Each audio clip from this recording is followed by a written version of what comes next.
सरकार कुछ जो बच्चे अपने संकेत यहाँ पर खाता हो आप सुनिए आयुषी क्या आपको समय सबसे थोड़ा सा निवेदन है, आप बिल्कुल घबराइए नहीं, आपसे मिलने के लिए आए हैं। समाज घबराइए नहीं, आपसे मिलने के लिए आए हैं और लगातार आपको पता है आप हमारे देश का सुनहरा भविष्य हो। दिल्ली के राजेंद्र और मैं आपकी मेयर यहाँ जयपुर की डॉक्टर सौम्या गुजर हूँ।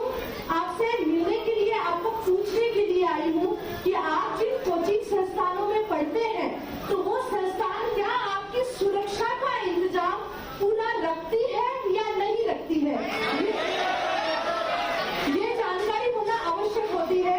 आप सबने देखा दिल्ली के राजेंद्र नगर में जो आईएएस बनने वाले थे, मेंस एग्जाम दे रहे थे बच्चे, वो आज हमारे बीच में नहीं रहे। देश का भविष्य, सुनहरा भविष्य, उनके माँ बाप ने पढ़ने के लिए कोचिंग में, लाइब्रेरीज में भेजा उनको, पर हुआ क्या, उनके पेरेंट्स को कितना बुरा लगा होगा। तो आपकी भी जिम्मेदारी, मैं आपसे संवाद करने के लिए भी आई हूँ, आपके पेरेंट्स की जिम्मेदारी भी ये है कि आपको कोई भी कोचिंग में एडमिशन लेने से पहले वहाँ फायर का सिस्टम है या नहीं है, यानी उस कोचिंग संस्थान में फायर एनओसी है या नहीं है, क्योंकि इतनी एसी और इतनी गर्मी यहाँ हो रही है, किसी भी वक्त आग लग सकती है, किसी भी वक्त शॉर्ट सर्किट हो सकता है। और मैं यहाँ चारों ओर देख रही हूँ, यहाँ फायर सेफ्टी का मुझे कोई भी सिस्टम नजर नहीं आ रहा, यानी यहाँ फायर का कोई भी उपकरण नहीं लगा हुआ आपकी सुरक्षा के लिए।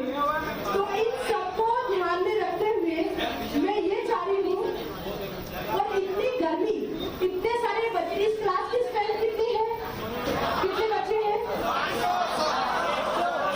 700 बच्चे जिस कक्षा में पढ़ते हैं, क्या उनके लिए वो जगह बैठने के लिए है क्या? कोई भी तरह की दुर्घटना होती है, आगजनी हो जाए तो क्या आप सुरक्षित निकल सकते हो क्या?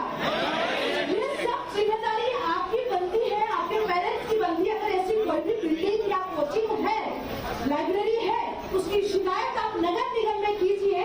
नगर निगम ऐसी बिल्डिंग, ऐसे कोचिंग संस्थानों के खिलाफ कार्रवाई करेगा। हमें ऐसे कोचिंग संस्थान नहीं चाहिए जो हमारे देश का भविष्य को असुरक्षित करे। हम चाहते हैं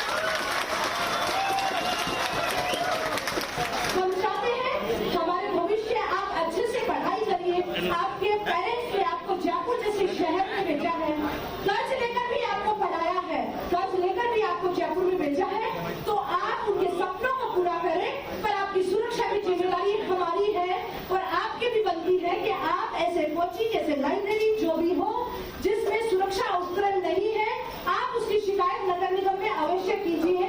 आप 700 बच्चे यहाँ हो और इस गोपालपुरा पर सभी जगह कोचिंग संस्थान है, बहुत सारे बने हुए हैं।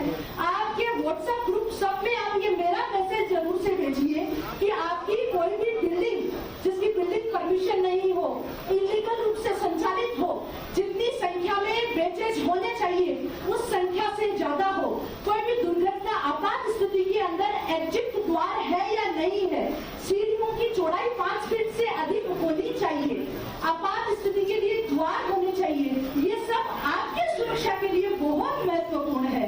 इसलिए मैं आपसे मिलने आई हूँ। आप अपने पेरेंट्स को भी जरूर से कहिए, पर आपको घबराने की बिल्कुल भी आवश्यकता नहीं है, क्योंकि जो भी कार्रवाई भी की जाएगी, यहाँ नियमों का वॉयलेशन हो रहा है, उसकी कार्रवाई भी आपके सबके घर जाने के बाद में करेंगे।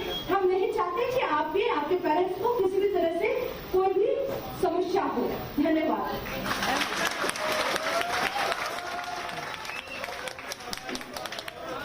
और देखिए, जिस तरह के एक स्मॉल सेशन दिया गया है, इस सेशन की वाकई में बहुत ज्यादा जरूरत थी, क्योंकि जरूरी है कि जिस हॉल के अंदर 700 से 800 बच्चे बैठे हुए हैं, पढ़ाई कर रहे हैं, अगर अचानक से वहां पर आग लगती है तो आखिर क्या सुविधा है?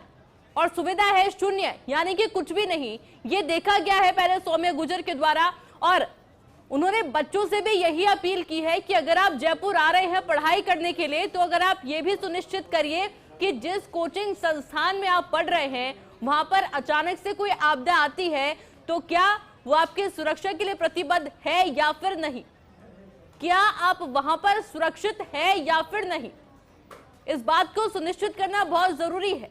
उनके द्वारा ये भी कहा गया कि आप ये बात अपने पेरेंट्स को भी समझाइए, क्योंकि जिस कोचिंग में आप लाखों रुपए दे रहे हैं अपने भविष्य को संवारने के लिए, वही कोचिंग अगर आपकी सुरक्षा नहीं कर पाए तो एक बड़ा सवाल उस कोचिंग पर खड़ा होता है। और इसलिए एक स्मॉल सेशन दिया गया है।